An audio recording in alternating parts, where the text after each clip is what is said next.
Welcome back to my channel, guys. It's me, Irvin, with another anime first impression video. This is going to be on one that's airing on Netflix.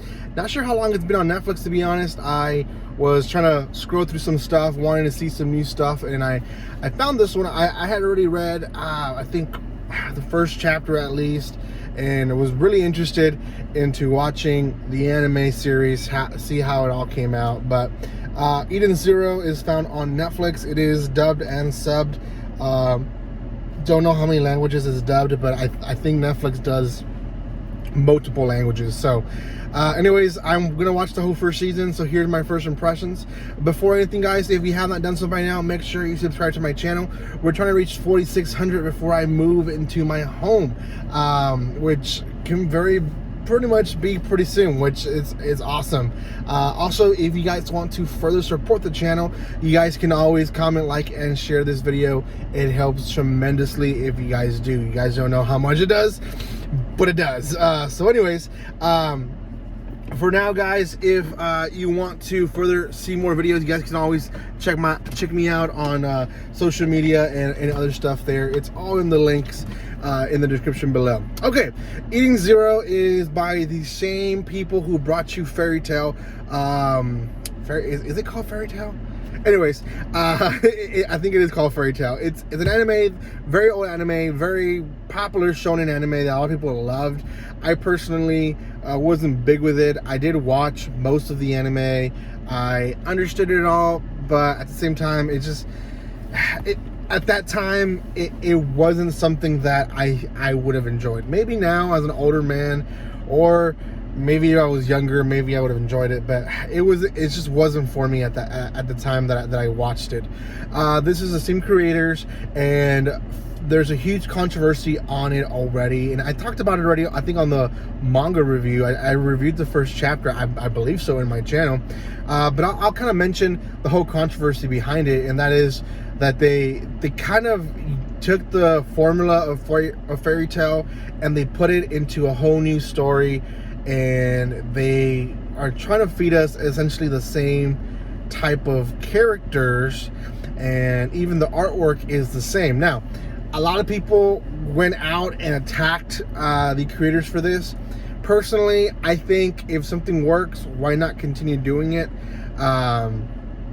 At the same time, I understand that it's kind of confusing, and it is kind of weird that they use the same character, Happy, from Fairy Tail in this one as well. And I'm very interested to see if the anime actually tells us why Happy is used in both series. I think it will, but I could be wrong, so we'll just have to see.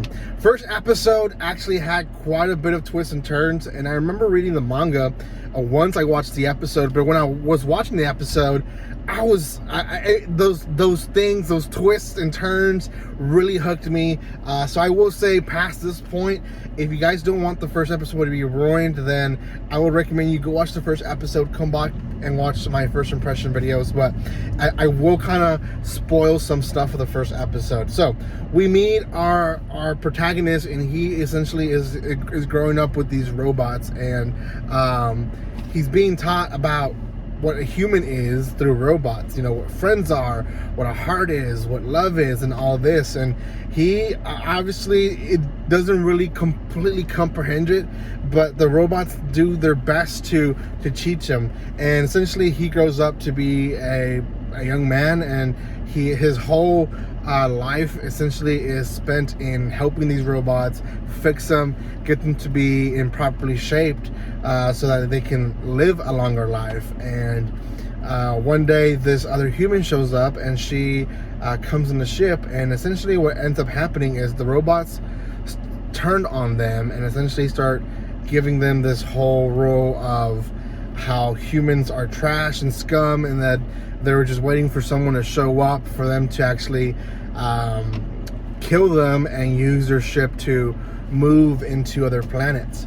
So what ends up happening is the girl escapes herself, and our protagonist, he's able to protect her and take her to her ship. Now, at this point, we don't know exactly what's going on, and this was one of the huge turns, because the robots were so friendly to them at the beginning, and then we just see them be completely off script into this evil, iRobot type of situation, and obviously it doesn't go well for them.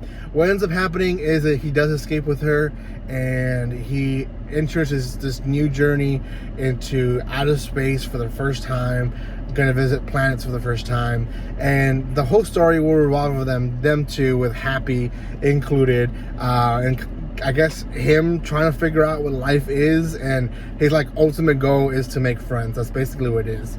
Now on the planet, we see the robots actually change of heart, and they really were just faking it. Essentially, we get this explanation from the robots that they know that they were going to die soon, so they were trying their best to get our protagonist out of the planet as soon as possible, because they wanted him to have a full life, and they didn't want him to stay behind to try to fix them.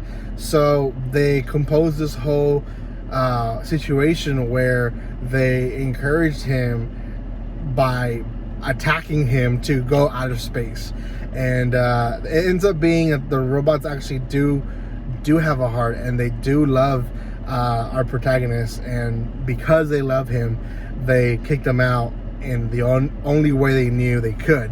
So those were the twists and turns. Very, very beautifully written. I would say it's one of the most attractive, if that is really a word to use in this situation, but it's one of the best first episodes for shonen anime in a long while. I think about Dragon Balls and Black Clover and